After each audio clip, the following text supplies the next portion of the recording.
ഞാനും ഇതിനെല്ലാം പ്രശ്നം എൻ്റെ പ്ലാനിങ് ആയിരുന്നു. എനിക്ക് അറിഞ്ഞൂടെ എന്തൊക്കെ പറഞ്ഞത്. കൊച്ചു വിളിച്ച് ചീത്ത വിളിച്ച് നിന്റെ കഥവും ഇവിടെ പിടിച്ചുകൊണ്ട് എന്തൊക്കെ മാറുമെന്നും പറഞ്ഞവരണ്ടായി.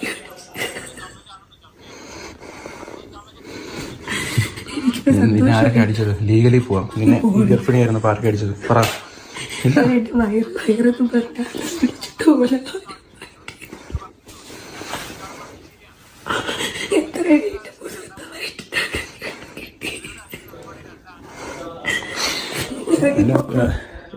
ഒരു മക്കൾ ഇങ്ങനെ ഉണ്ടെന്നുണ്ടെങ്കിൽ അച്ഛനും അമ്മയും ഞാൻ പറയുക, ഇത് കേൾക്കാൻ വേണ്ടി പറയുക, സങ്കടമുള്ളതുകൊണ്ട് പറയാം. 2 മക്കളെ ഒരേ രീതി സ്നേഹിക്കണം. ഇല്ലാന്നുണ്ടെങ്കിൽ വളർത്താൻ നിൽക്കരുത്. ആദ്യമേ ഒഴിവാക്കിയേക്കണം. സീരിയസ് ആയിട്ട് അത്രയും വിഷമമുണ്ടെന്ന് പറയുന്നത്. ഞാൻ ഈ വീട്ടിൽ അനുഭവിക്കുന്ന കഷ്ടപ്പാടുകൾ